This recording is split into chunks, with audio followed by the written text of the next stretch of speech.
Bem-vindos ao The Innovation Office, um webcast promovido pela AmCham que tem como objetivo abrir as portas dos escritórios de inovação do país e perceber como os líderes pensam, constroem e entregam inovação, para que outras organizações e líderes possam aprender com as suas experiências. Eu sou o Marco.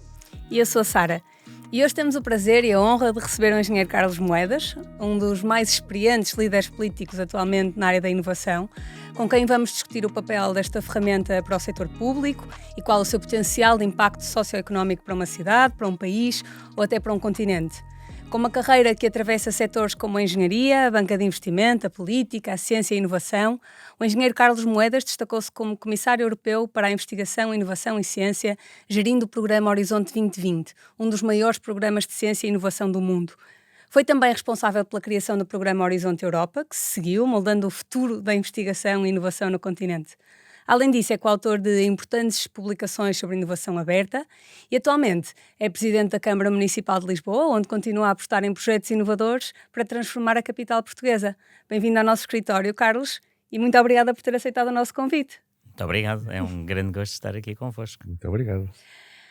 Carlos, se começarmos aqui pelo início de todo este percurso, o que é que levou o ainda jovem engenheiro Carlos a enverdar por um percurso que incluiu, como acabamos de referir na introdução, tantas áreas e setores distintas da engenharia, à banca de investimento e da política? Porque esta diversidade, como é que acontece?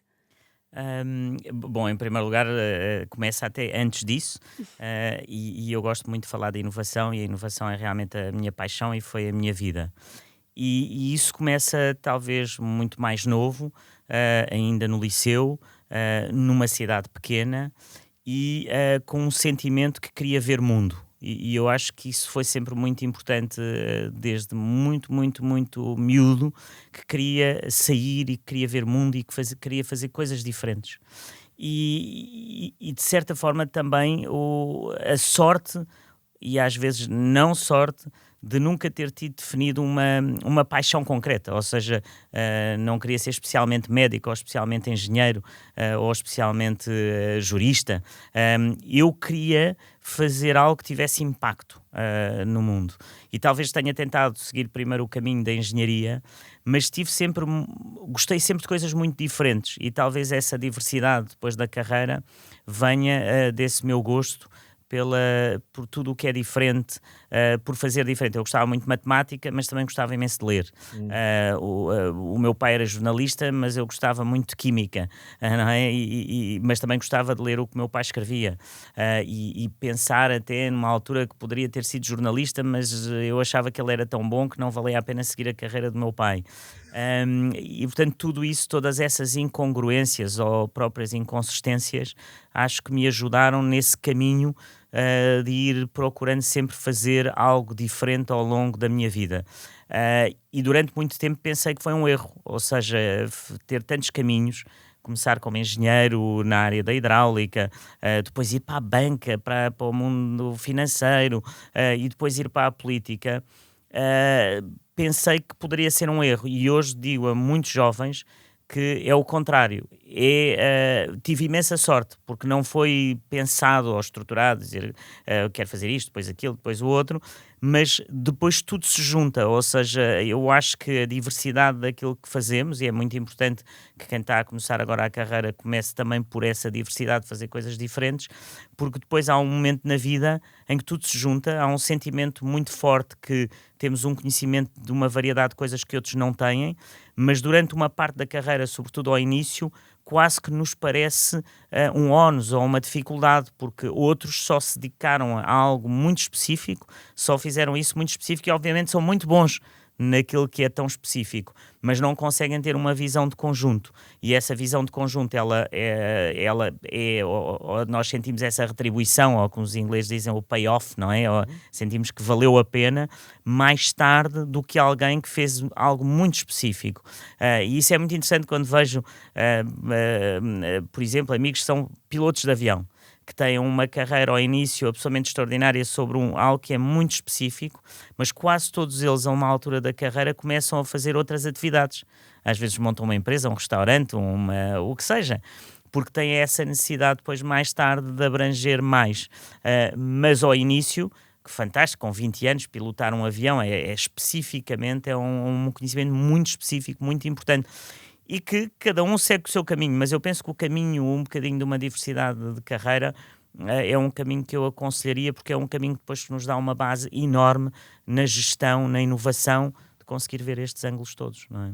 Vou pegar exatamente nesse ponto porque acho delicioso, uma grande mensagem. Eu próprio também acredito exatamente nisso, Carlos, que é nós todos, quando abraçamos mais verticais, tornamos-nos mais completos exatamente na inovação. E era isso que eu ia perguntar como derivado exatamente desta conversa, era foi nesse momento, foi a realização de, ok, já toquei aqui 4 ou 5 pilares e consigo ver estes pilares todos a convergir em algo diferente e novo, algo que nenhum deles em particular está, ou foi só, isto é, foi orgânico ou foi uma decisão envergar pela inovação? Não, eu acho que nunca foi... nunca foi uma decisão. Acho que a única decisão que eu tomei sempre na vida, desde muito miúdo, foi a decisão de arriscar. E isso talvez até por na minha infância ter sentido que o meu pai nunca tinha arriscado sair de Beja e era um jornalista extraordinário e podia ter tido outra carreira. Que no fundo todos os nossos amigos nos dizem para não arriscar, que há um certo sentimento social de que devemos evitar o risco.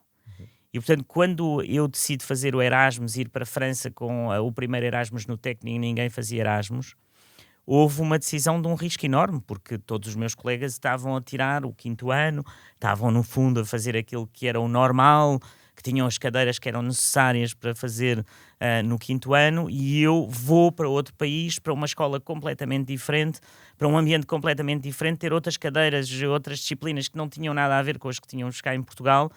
E, portanto, o impacto era que as pessoas me diziam, mas porquê é que tu estás a arriscar?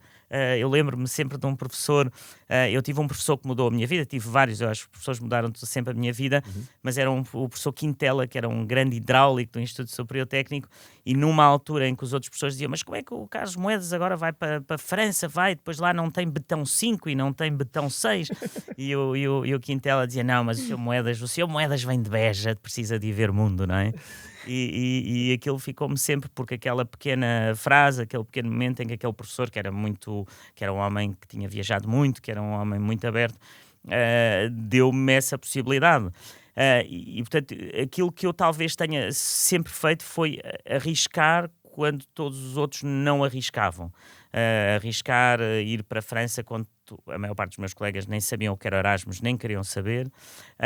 Estar como engenheiro numa empresa francesa ótima, a ganhar mais do que todos os meus amigos em Portugal, com um salário ótimo. Ser um engenheiro, eu não acho que seria um grande engenheiro, mas era um engenheiro que poderia ter tido uma carreira de engenheiro, e decidir, eu não quero isto, eu agora quero ir para os Estados Unidos, vou fazer um MBA e vou mudar de vida.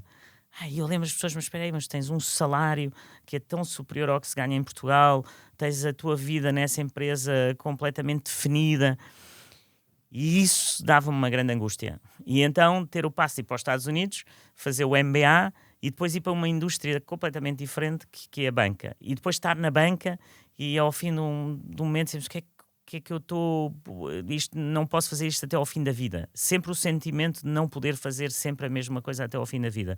E, portanto, na banca tenho o sentimento que no fundo não queria fazer aquilo a vida toda, e depois aí volto para Portugal, monto uma empresa, também gostei imenso, mas gostei sempre muito do que fiz, só que não o quis fazer sempre para toda a vida, não é? É um bocadinho esse sentimento, não sei se isto faz sentido. Faz bastante. Acho Estar que faz confortável sentido. no desconforto Claro. é uma mensagem poderosíssima.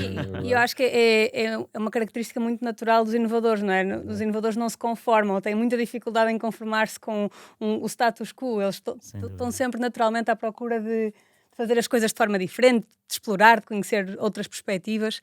Portanto, esta perspectiva aliada à capacidade de efetivamente aceitar o risco, não é? Que muitas vezes é o que falta, pode ser absolutamente transformadora, e acho que o engenheiro é um exemplo perfeito disso. Indo agora mais, quase uma forma técnica, à inovação. Temos falado bastante nestas conversas que temos com diferentes convidados sobre colaboração, sobre parcerias no contexto da inovação. Como é que as empresas colaboram umas com as outras, como é que as empresas colaboram com startups, como é que a academia colabora com startups. E o engenheiro Carlos é coautor de, como também referimos Podes-me tratar porque já fiz tanta coisa que mais a única coisa que eu tenho em Ok. comum é o primeiro nome. Quando ainda se dedicava aqui à publicação ou à investigação académica, nós referimos na introdução, e eu acho que era interessante explorarmos um bocadinho aqui a perspectiva do Carlos sobre o assunto. Foi coautor de um paper com aquele que foi considerado o cunhador, quem cunhou o termo da inovação aberta. E, de facto, todas estas colaborações, parcerias de que nós temos falado aqui, elas são, de alguma forma, inovação aberta. E por isso nós gostávamos muito de ouvir a perspectiva do Carlos sobre de que forma é que a inovação aberta pode ser poderosa para Portugal, como é que nos pode ajudar enquanto país e, sobretudo, também no setor público, porque ainda não tínhamos tocado nesse lado enquanto discutíamos este tipo de colaborações. Bom, a vida também é feita de encontros e de sorte nesses encontros, e quando eu fui para a Universidade de Harvard, no primeiro ano, eu tive como professor o Henry Chesbrough, que é o pai da inovação aberta, e que tivemos uma química muito grande, porque eu tinha chegado à Universidade de Harvard, vinha, obviamente, como aquilo que às vezes nós portugueses temos, que é pensar, bom, estou aqui nesta universidade, estes tipos todos muito bons, portanto eu devo ser muito mau, e portanto há aqui um engano, é que eles são todos muito bons, eu não sou, e todos esse sentimento, e sobretudo os americanos são muito abertos e têm uma relação com a autoconfiança muito diferente da nossa, e portanto é um bocadinho assustador quando a pessoa chega assim a um sítio em que todos os alunos são supostamente muito bons e, portanto, nós achamos que somos o pior.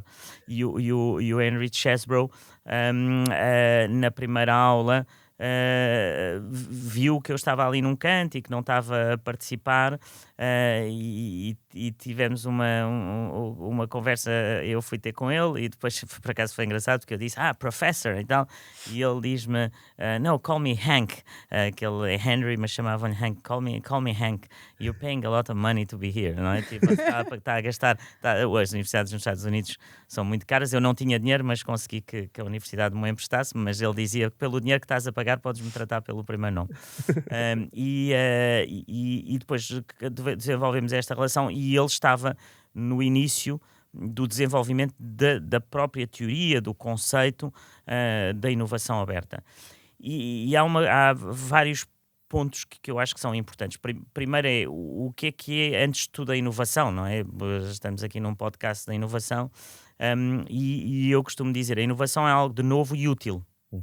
Não há muito, quer dizer, não há outra definição de inovação, porque há coisas que podem ser novas e não serem úteis, e há coisas que são úteis e não são novas. Mas a inovação é algo de útil e novo, quer dizer, é isso a inovação. Depois podemos dizer se ela é uma inovação mais de eficiência ou uma inovação mais de criar novos mercados, se é disruptiva, etc. Isso depois podemos entrar nesses pontos. Mas a ideia da inovação aberta tem a ver também com uma evolução do próprio conceito e do nosso mundo, ou seja, a evolução da própria inovação, que há 100 anos atrás era feita através de uma pessoa, uma disciplina, como eu costumo dizer, mesmo na ciência era assim. Ou seja, Einstein não tinha 10 pessoas a trabalhar com ele, nem estava em contacto com 50 universidades. Ele escreve o paper, ou o artigo da Teoria Geral da Relatividade, em 1905, ou ali 1905, 1910, sozinho. Não é? Mas, quando se descobre que as ondas gravitacionais, que ele, no fundo, imagina em 1910, quando isso descobre que é verdade, quando é confirmado, que foi em 2017, aliás, mostra bem o que Einstein estava em avanço, foi confirmado por 1000 cientistas de mais de 200 universidades diferentes. E, portanto, a inovação aberta é essa evolução de que, quando já inovámos tudo no nosso campo específico, só podemos continuar a inovar se estivermos a receber de outras áreas. E a inovação aberta é aquele funil, não é? Que o Henry Chesbrough mostra, em que no fundo há uma relação com aquilo que se vai descobrindo que entra no funil e aquilo que vem de fora e que também entra naquele funil que deixa de ser um funil, porque a inovação passa a ser esta relação com toda a empresa, com todas as empresas e até entre os concorrentes, não é? E que os concorrentes têm uma relação, obviamente, de quererem uns ser melhores do que outros, mas eles entram nesta capacidade. E isto vê-se aliás, com o que aconteceu agora com o DeepSeek na China, não é? Que a primeira acusação que se faz tem talvez até a ver um bocadinho com a área da inovação aberta, é que obviamente que os chineses lançaram este novo modelo de inteligência artificial com base noutros modelos que já existem, não é? E portanto isso é parte também da inovação aberta. Outra coisa é aquilo que nós fazemos, o que é essa inovação e como é que nós a patenteamos, e as patentes são muito importantes. Outra coisa é a informação, não é? A informação que hoje está disponível e que, pelos vistos, os chineses conseguiram utilizar com maior rapidez, com maior eficiência e com menos energia nesta nova ferramenta chamada DeepSeek. Ora, nem mais, é curioso, a informação, é o conhecimento, no fundo, que na realidade não tem fronteiras, não tem.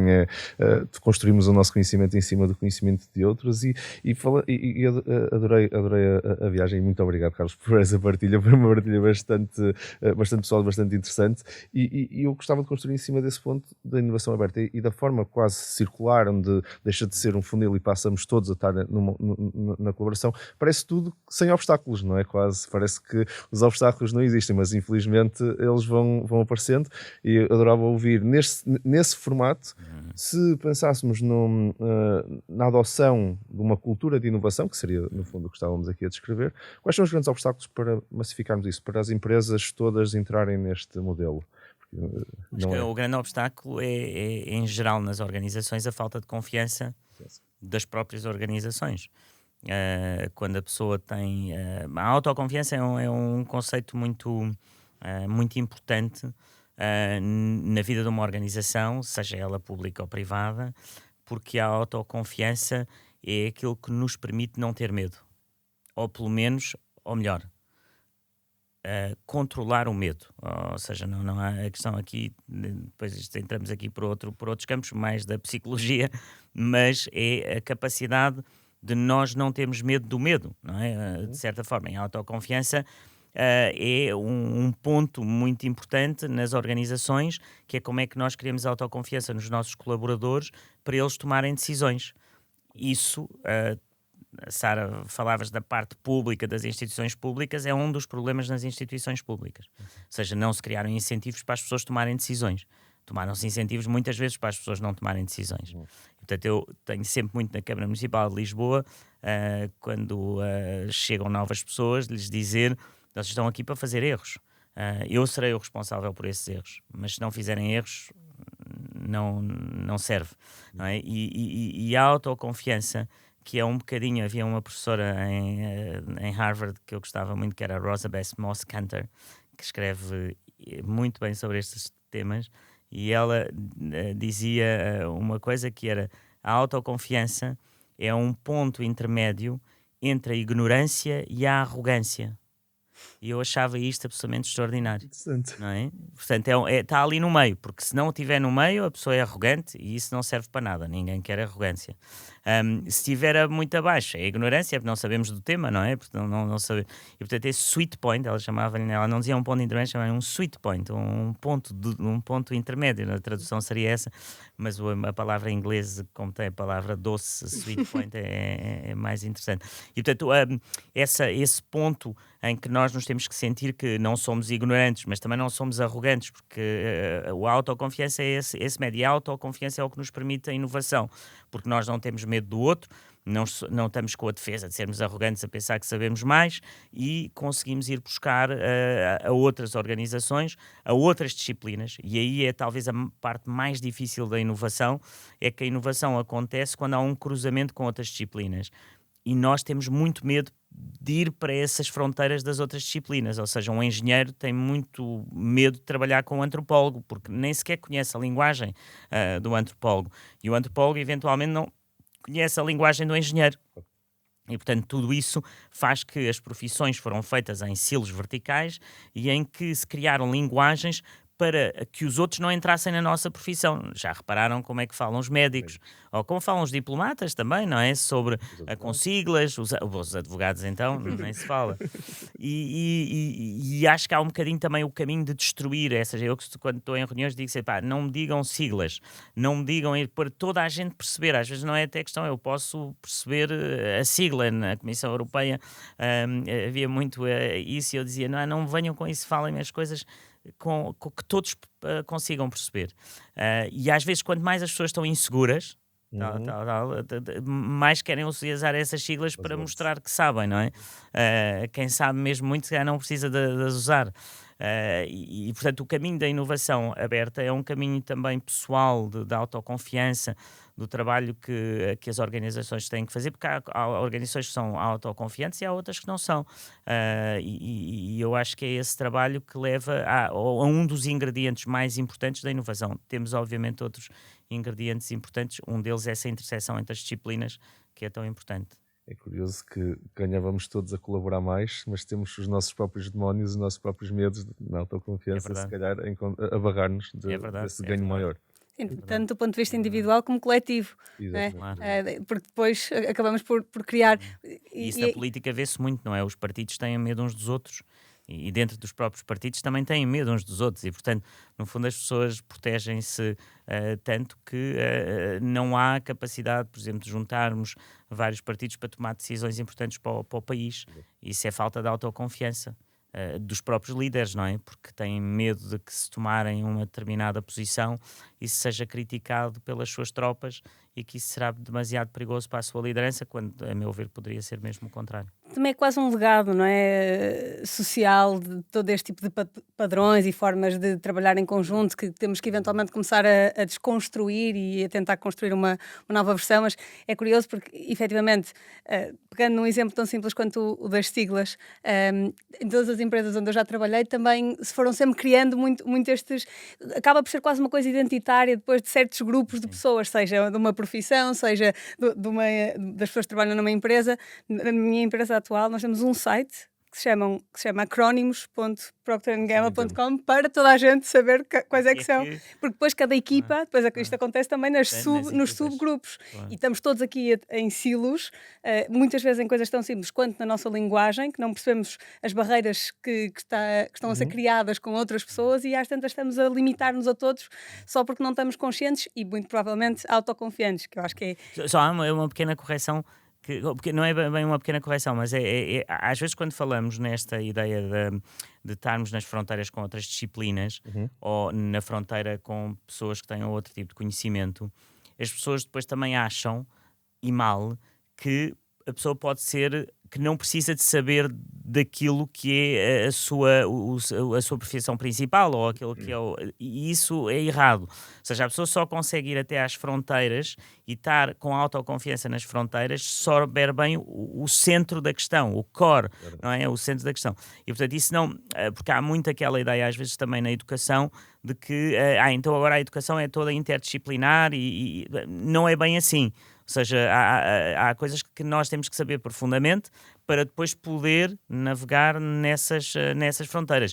Eu tenho esta diversidade de carreira, mas em cada momento da carreira em que estive, fui a fundo no detalhe e daquela matéria. Portanto, isso também ou seja, é um ponto que eu queria fazer porque eu acho que ele é demasiado importante, porque às vezes quando falamos nisto as pessoas podem pensar, então quer dizer, bom, então agora já não preciso saber sobre determinada matéria, eu preciso saber ali à flor da rama e depois só a flor da rama. Não. Isto ainda é mais difícil. Ou seja, o mundo é mais difícil. Ser médico há 30 anos não quer dizer que era mais fácil, mas não era tão difícil como hoje. Hoje um médico tem que saber de inteligência artificial. Não precisava de saber disso há 30 anos. Um médico tem que saber, talvez de uma forma holística, melhor sobre a relação entre a mente, a parte psicossomática e a própria doença. E, portanto, sim, é mais difícil. É mais difícil. Mas o mundo vai evoluindo e nós hoje também, com todos os instrumentos que temos, também podemos estar num jogo um bocadinho mais difícil, não é? Era mais, diria que há 50 anos sem telefones ou sem internet, portanto seria mais difícil também, não havia isso, a partilha era difícil. Mas ocorreu-me porque estávamos aqui a falar, e como é um podcast, as pessoas estão lá a ouvir e depois dizem, não, então isto, não, meus amigos, não, isto é mais difícil, é preciso saber do que estamos a fazer. E só assim é que nós conseguimos ir à fronteira daquilo que nós não conhecemos e não ter medo do outro. E tenho visto experiências extraordinárias, sobretudo na Comissão Europeia, em que as pessoas depois conseguem trabalhar em setores muito diferentes e conseguem depois criar com conhecimento muito diferente nessas fronteiras em que nenhum nem outro sabe. Ou seja, eles estão os dois ali a navegar. Então vamos falar um bocadinho mais sobre, sobre a Comissão Europeia, exatamente. Um bom segue. Foi a ponte perfeita. E também ainda um bocadinho sobre desafios, porque enquanto comissário e responsável aqui pelo programa Horizonte 2020 e depois pela definição, o desenho daquilo que seria a versão seguinte do Horizonte 2020, que foi o Horizonte Europa,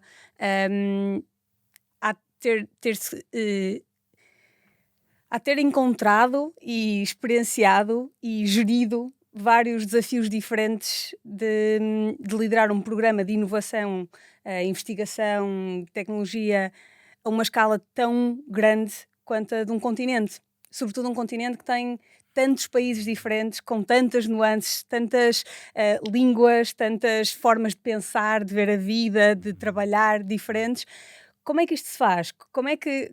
O que é exatamente, o que era o Horizonte 2020 e depois o Horizonte Europa, para quem está menos familiarizado com o conceito, e como é que é gerir um programa a esta escala?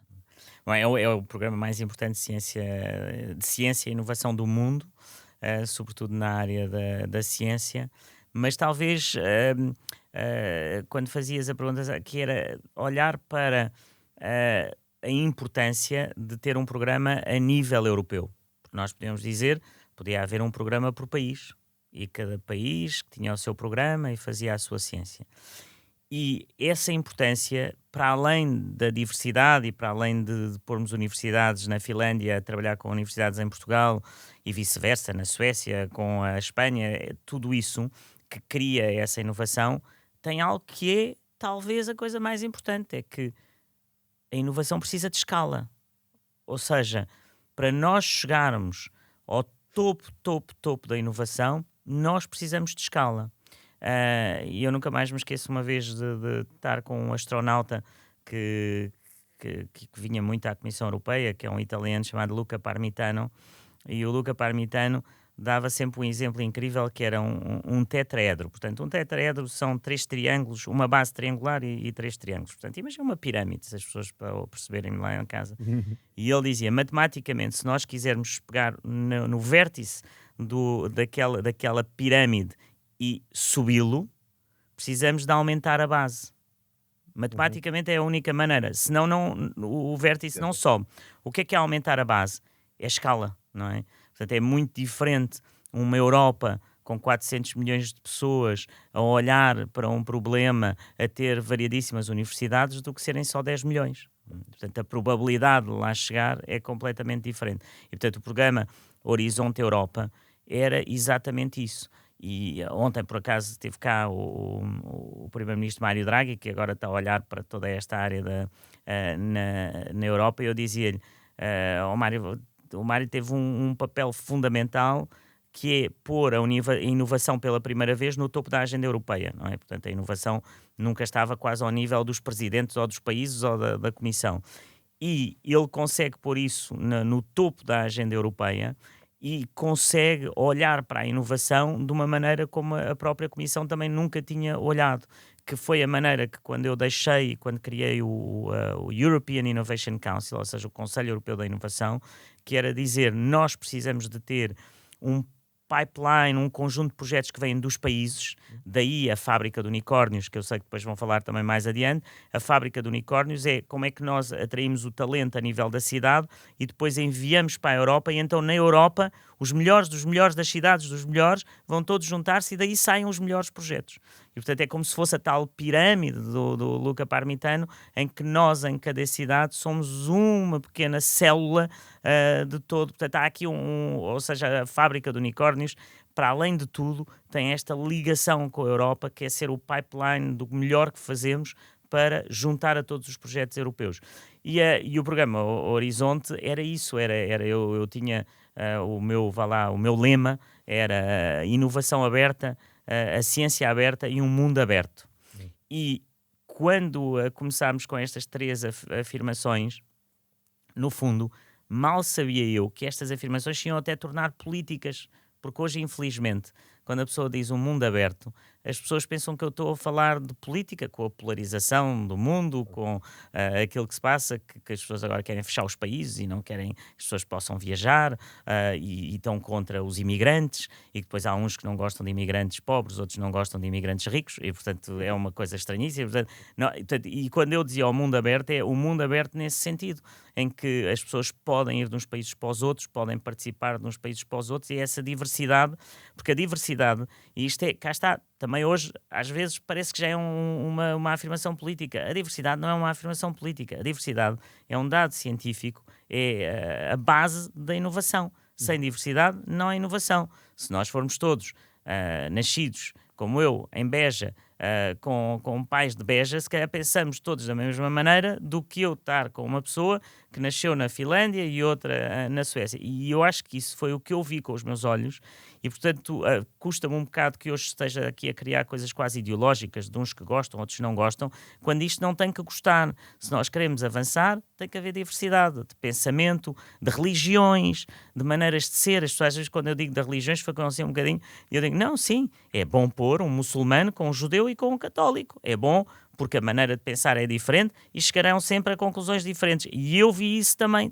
vi isso na inovação da União Europeia, quando punhamos essas pessoas, por exemplo, com religiões diferentes, com países diferentes, mas às vezes quando eu digo isto as pessoas ficam um bocadinho a pensar o que é que ele quer dizer com isto. Quer dizer que pondo pessoas a pensar de maneira diferente é assim que acontecem as tais coisas novas e úteis.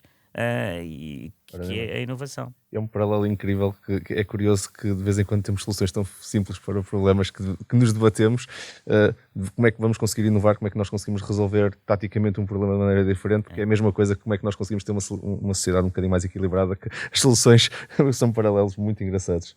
Um rapaz que eu conheci na comissão, do Uganda, que deu-se conta que as mulheres no Uganda havia uma mortalidade enorme ao nascimento da maternidade, portanto, quando estavam em sítios completamente longínquos da capital, em que a única coisa que tinham era uma parteira que lhes punha o que eles chamam pinard horn, que é, imaginem, como se fosse um corno de boi para conseguir ouvir o bebê dentro da barriga da mãe, mas um instrumento muito rudimentar, não é? Imaginem o que é tentar ouvir na barriga da mãe com um instrumento desta natureza tão rudimentar. Estetoscópio, mas não é rudimentar. Não é estetoscópio, olha, parece assim tipo um funil, mete assim a orelha e tenta ouvir na barriga da mãe.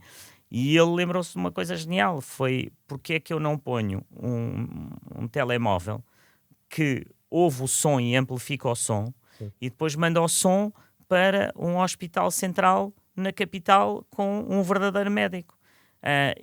Esta inovação salvou milhares de bebês.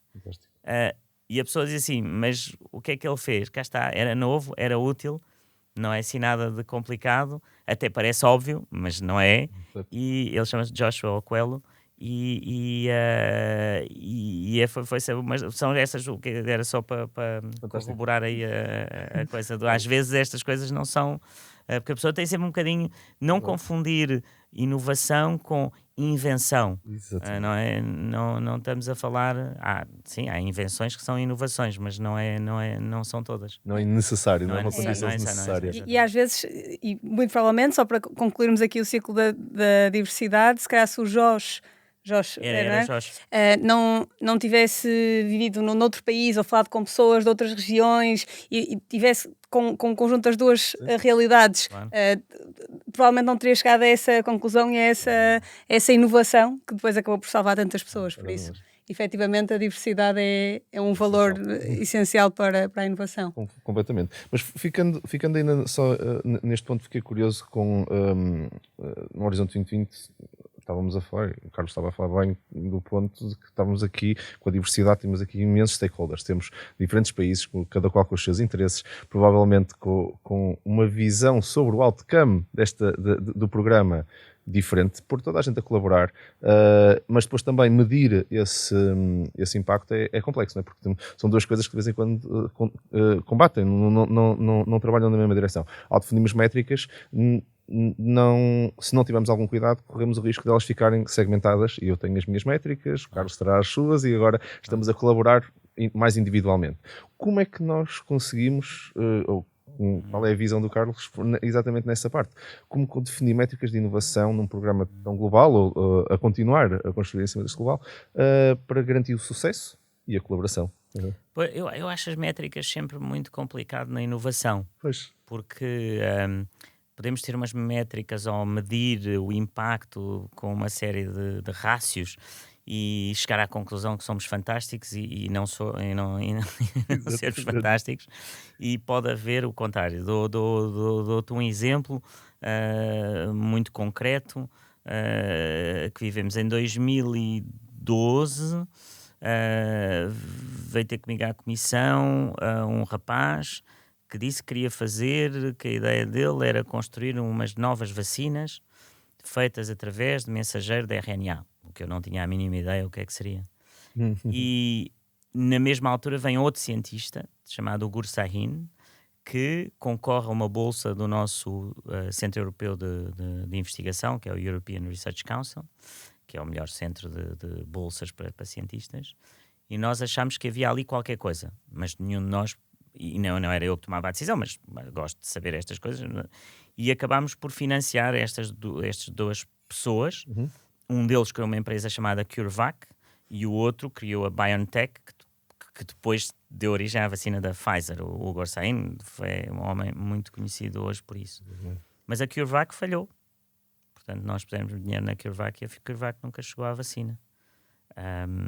E isso está mal? Não, está bem. Não, podes dizer, olha, então a inovação, o Carlos Moedas aqui está-me a contar uma coisa em que ele teve 50% de sucesso. Não, nós tivemos 500% de sucesso. Com 3 milhões, eu acho que a bolsa do Ugur Sahin deveria ser 2 ou 3 milhões de euros, deu origem a uma vacina da Pfizer que salvou milhões. Portanto, sim, então a métrica seria o quê? Que foi 50%? Não, foi mesmo muito. E, portanto, há muito esta... E eu no Parlamento tinha muita dificuldade. Aliás, ontem falava exatamente sobre isso no Parlamento Europeu, que era o Parlamento queria... no fundo, justificar tudo aquilo que nós investíamos, e quando falhava o Parlamento achava que tinha sido um erro e que como é que nós justificávamos que pusemos dinheiro naquela empresa e que depois aquilo falhou. Não, nós não temos que justificar para a inovação, temos que pôr dinheiro em muitas empresas, em muitas pessoas, e sim, 90% e não sei quantos % vão falhar, mas se houver uma que muda o mundo... Era essa que estávamos à procura. É essa que estávamos à procura. E eu penso que essa é a grande diferença dos Estados Unidos para a Europa, mesmo em termos de inovação. O instrumento que eles têm, que era um bocadinho a inspiração que eu tinha para este Conselho Europeu da Inovação, que é o DARPA, dá uma liberdade aos diretores do DARPA, mesmo até abaixo dos diretores, de fazerem eles próprias escolhas, sem passar por 40 mil burocracias, como nós temos que passar na Europa, que lhes dá um avanço enorme. Enquanto nós criámos todo este emaranhado, não é, de burocracias, que no fundo, quando se vai dinheiro a dar à empresa, já é tarde demais, por exemplo, muitas vezes. Temos obviamente bons exemplos, e ainda bem que os temos, mas precisamos de agilizar muito mais a inovação na Europa e dar mais empoderamento a quem toma as decisões, sem achar que as pessoas estão a tomar as decisões que são corruptos ou que vão fazer... Não, as pessoas que estão ali têm aquela responsabilidade. Por exemplo, no DARPA, normalmente há uma pessoa que fica 5 anos, toma aquelas decisões com toda a liberdade e ao fim de 5 anos sai. Portanto, não tem renovação sequer de mandato. Portanto, ela não tem nenhuma agenda. Não pode dizer, eu agora depois daqui quero renovar o mandato. Não, ela faz 5 anos e depois vai fazer outra coisa. Sim. Mas tem toda a liberdade. E nós, na Europa, criámos um emaranhado de burocracia, de controlo, por as tais métricas, que acabamos por dar o incentivo, voltando ao início da nossa conversa sobre a área pública, que as pessoas não tomem decisões. Claro. E quando as pessoas não tomam as decisões, mal vai o mundo. Não acontecem as coisas. Exato. Exatamente. Exato. Eu costumo dizer, às vezes digo até às pessoas, que assim, se eu chegar ao fim do dia e vir que metade das minhas decisões foram boas e metade foram más, já não é mau. Todos tomamos más decisões. Às vezes não temos a informação, as coisas correm mal, as pessoas, como é que foi possível? Sim, naquela altura não se tomou uma boa decisão, mas tomámos muito boas decisões por outras coisas. Agora, não tomar decisões é que eu acho que é um crime lesa pátria. E não aprender quando elas não correm bem também é a primeira derivada. É verdade. Se calhar passando, queres pegar agora também na questão, o Carlos já introduziu um pouco o tema, e se calhar pegávamos no tema de Lisboa, não é? Exatamente. Acho que já tocamos aqui em vários temas que queríamos explorar e onde construímos quase uma base para aquilo que vamos falar a seguir, que são assim 2 grandes temas. Lisboa, enquanto também uma capital, um hub europeu estratégico para a Europa como um todo, sobretudo no que toca ao ecossistema das startups, mas também a inovação como um todo, e aqui a parte do talento. Mas se calhar deixo aqui o talento para tu explorares a seguir, Marco, porque o que nós gostávamos de discutir aqui um bocadinho, ou perceber no fundo de que forma é que o Carlos vê este tema, realmente parece ter sido uma estratégia intencional e clara ao longo dos últimos anos de posicionar Lisboa como este centro, como uma cidade que é capaz de atrair e de dar alguns benefícios, criar alguns incentivos para que mais empreendedores consigam crescer e crescer os seus negócios em consequência, mas também não só beneficiando o nosso ecossistema nacional, mas também trazendo pessoas de outros backgrounds, outros países. O seu mandato também tem contribuído com algumas medidas para este efeito, mas o que nós gostávamos de perceber é que medidas mais é que podem ser tomadas, ou em que áreas é que devemos focar-nos enquanto cidade e país para garantir que Lisboa continua a reforçar, garantir que este papel não é momentâneo e que é consolidado ao longo do tempo. Bom, há medidas que dependem de nós, país, há medidas que dependem da cidade, há medidas que dependem da Europa, mas acho que talvez a maior é baixar as barreiras, deixar as pessoas fazer, deixar os empreendedores fazerem antes de estarmos já a inventar leis para os estar a martirizar, seja com impostos, seja com medidas, e não lhes dar essa liberdade. Eu penso que isso é muito, muito importante. E eu penso que agora com este novo relatório Draghi, com a Europa vai-se criar um sistema, um sistema legal de regulação para as empresas que seja único na Europa, porque nós hoje temos este drama, não é? Um empreendedor nos Estados Unidos monta uma empresa e tem 50 estados nos Estados Unidos, é um país enorme, um mercado enorme, e na Europa monta em França, depois tem que montar a empresa em Portugal, e tem que ir ao registro de Portugal, depois tem que ir ao de Espanha, depois tem Portanto, ele se passa 27 vezes por um calvário burocrático. Portanto, isso tem que, obviamente, acabar. Portanto, eu diria isso depende da Europa, também depende dos países aceitarem que não podem controlar tudo, porque esta ideia muito de cada país e que temos que ser soberanos em tudo. A soberania não é isso. A soberania é que as pessoas tenham bons salários, é que tenham um bom sistema de saúde, um bom sistema... Isso é que é ser soberano. Estar a controlar tudo não é ser soberano. Até porque a Europa pode fazer parte desse controlo através do que já faz, seja na lei da concorrência, seja na regulamentação que tem. Isso é um ponto. Aquilo que era a minha ideia era que Lisboa deixasse de ser uma cidade que tinha eventos extraordinários na área da inovação para esse chamado ecossistema e passasse a ter mais talento, mais empresas em Lisboa aqui a desenvolver os seus produtos, e que ao mesmo tempo também passássemos do país das startups para o país das scale-ups. não é? Neste caso aqui traduzindo, das empresas que começam para as empresas que já estão em grande crescimento. E portanto a ideia, que eu nunca pensei que tivesse esse impacto, na altura até muito negativo, da coisa da a fábrica dos unicórnios, as pessoas, eu não fiz aquilo com um pensamento político, fiz aquilo com um pensamento de dar, a palavra unicórnio era dar ambição. Nós podemos ter grandes empresas. Eu não quero saber se são unicórnios ou não. Nós podemos ter grandes empresas e podemos atrair grandes empresas para Lisboa. E depois a ideia da inovação, cá está, esse processo de inovação é uma fábrica. E essa ideia da fábrica é uma ideia de dificuldade e de disciplina, que foi um tema que nós não falámos aqui, mas vamos juntar seguramente à tua pergunta sobre o talento, que é a disciplina, o repetir, o fazer coisas às vezes não gostamos. Ou seja, o talento e a inovação não nascem de eu me levantar de manhã e dizer esta ideia é muito gira e agora vou falar com não sei o que. Não, é muito duro. É muito duro. E portanto a ideia da fábrica de unicórnios era isso. A fábrica de unicórnios é no fundo um ponto para levar estas empresas que já estão em grande crescimento, que já temos muitas, e trazer outras como foram aquelas que vieram para cá, os chamados unicórnios, que se vieram instalar com escritórios em Lisboa, que depois o Gil, quando cá estiver, pode contar melhor a história, e ter este contacto com a Europa. Mas hoje há um problema fundamental, não queria, portanto, temos as barreiras, temos as cidades que podem fomentar que estas empresas aqui se sintam bem e que estejam cá e que aqui produzam e que tragam talento de todo o mundo para cá, e depois temos o problema do mercado de capitais, não é? Nós temos uma Europa em que 70% do financiamento é bancário, os bancos não sabem tratar da inovação. E só 30% é que é dos chamados mercados de capitais, ou seja, de investidores que investem em empresas. O único país na Europa que é ao contrário é a Suécia, que tem, no fundo, 70% de mercado de capitais e 30% bancário. Porquê é que a Suécia está tão à frente? Porque tem uma maneira de financiar as empresas que não é só através da banca. A banca não foi feita para financiar a inovação. A banca é um negócio sem risco, não é? Aliás, tem comitês de riscos para não ter riscos, não é? E os Estados Unidos é o contrário, é como a Suécia, não é? Em que só 30% do financiamento dos Estados Unidos é que é bancário, os outros 70% são os tais empresas de venture capital, de capital de risco, são investidores, e portanto isso é que faz a inovação. Portanto, eu dividiria aqui nestas 3 caixinhas. Eu trato de uma que é a caixinha de conseguir criar realmente, e acho que fizemos nisso com toda a humildade, conseguir ser a capital da inovação da Europa.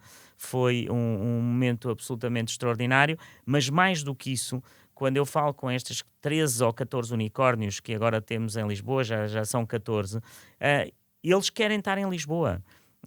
Eu lembro-me de um deles, que é um rapaz muito simpático, que é o Arun, que tem uma empresa de financeira na área da tecnologia, obviamente. Ele estava na Suécia, veio para Portugal e agora ele está cá, e os empregados ou os colaboradores que ele lá tem, os trabalhadores, são alguns portugueses e dizem: então nós tivemos que ir para a Suécia e tu agora vais para Portugal, não é? E eu acho isso delicioso, porque ele agora está a trazê-los para cá. E esse é um dos casos que temos, mas temos muitos outros em que começamos a trazer talento estrangeiro, mas também talento português que estava lá fora, que agora está a voltar. E pegando, Carlos, deliciosa essa história, e concordo em pleno com essa visão, e há uma parte do talento que se calhar gostava de fazer um double click nesse ponto, porque nós estamos a ter que formar então agora, e muitos dos nossos ouvintes são pais, ou até muitos deles estão agora a procurar exatamente o ingresso para o mundo de trabalho eventualmente, e vão ter que se preparar. O que é este talento? O que é que Portugal precisa então nessa visão? O que é que nós precisamos construir, nas próximas gerações deviam estar mais atentas para serem inovadores, para serem líderes inovadores e para pensarem em inovação? Porque acho que nós de vez em quando esquecemos que formar, e voltando ao ponto que nós estávamos a falar antes, ficamos verticalizados e ficamos engenheiros, como somos, não é? Os dois, neste caso, aprendemos em áreas diferentes, mas ficamos verticais.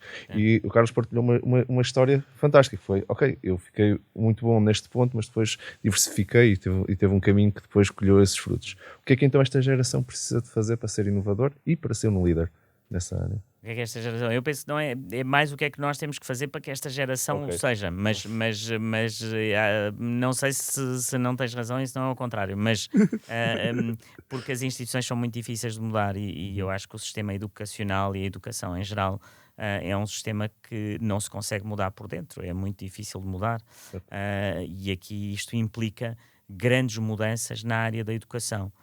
O qual foi, eu acho que é que há um projeto em particular que eu tive o gosto de ser um dos primeiros portugueses a lá estar na Arménia, que é a escola Tumo, que agora já existe também ali na nossa fábrica de unicórnios, com o Pedro Santa Clara, que é um homem incrível, um grande empreendedor, e que é uma escola que me apaixonou. Eu, como comissário europeu, levei esse projeto para Paris, e depois, quando cheguei a Portugal, falei com o Pedro Santa Clara e ele trouxe esse projeto para Lisboa.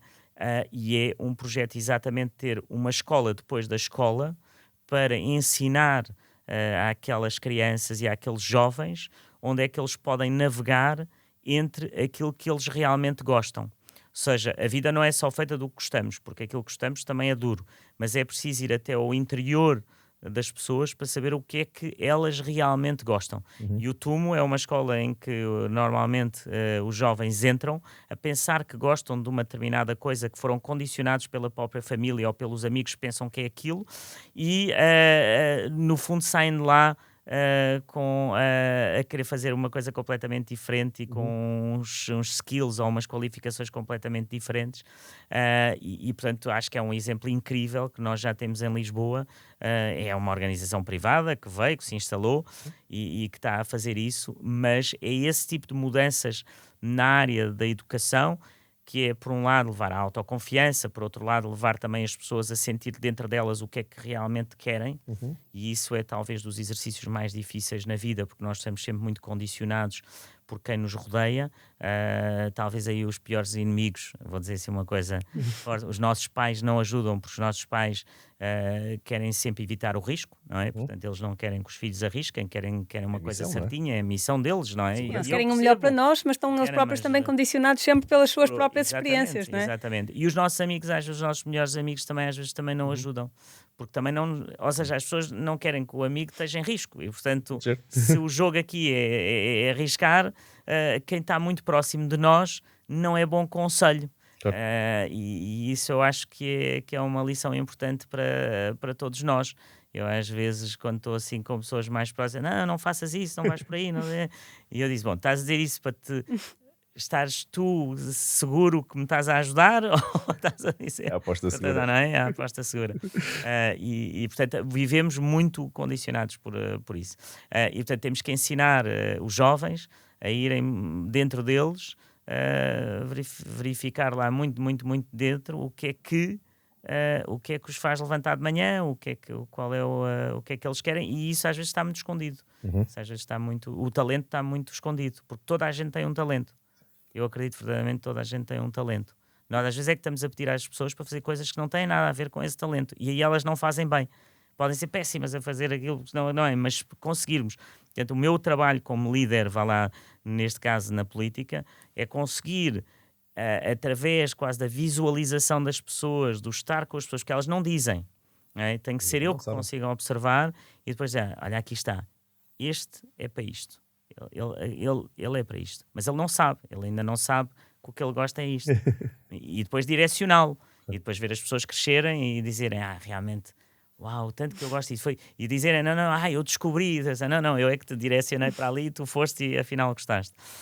E eu acho que isso é a função do líder, é olharmos para as pessoas e conseguirmos ir encaixando as pessoas naquilo que elas vão descobrindo elas mesmas que gostam, e que nós temos sempre muita dificuldade. Agora aos líderes que são castradores, que estão sempre, que acham que sabem mais, que não deixam as pessoas fazer e que as querem substituir naquela que elas estão a fazer, que as querem obrigar a fazer coisas que não gostam. Eu costumo dizer, obrigar alguém a fazer uma coisa que não gosta é um caminho terrível para quem obriga e para quem faz. Portanto, comigo não contem, não. Percebo. Não contem comigo. Mensagem poderosíssima que acho para terminarmos, é verdade. Até porque muitas vezes, e voltamos sempre aqui aos mesmos pontos, o que nos demonstra o quão críticos eles são para a conversa que estamos a ter. Mais uma vez é a exposição a diferentes pessoas, a diferentes projetos, a diferentes áreas, indústrias, e esta tentativa e erro, não é? Efetivamente estarmos disponíveis para aceitar o risco, correr algum risco, e portanto terminamos assim o nosso episódio. Carlos, muito obrigada mais uma vez. Sobretudo porque todas estas partilhas, ideias que nos trouxe vão com certeza ser muito úteis a todas as pessoas que nos ouvem, e um obrigado especial ao Meo, que nos acolhe neste estudo incrível, como sempre, e a todos os inovadores que estão desse lado. E já sabem, esta porta volta a abrir-se dentro de 2 semanas para o próximo episódio e estamos a contar com a vossa visita. Até lá, continuem a construir um futuro e a criar histórias épicas de inovação para que as possamos contar aqui depois. Muito obrigado e até breve.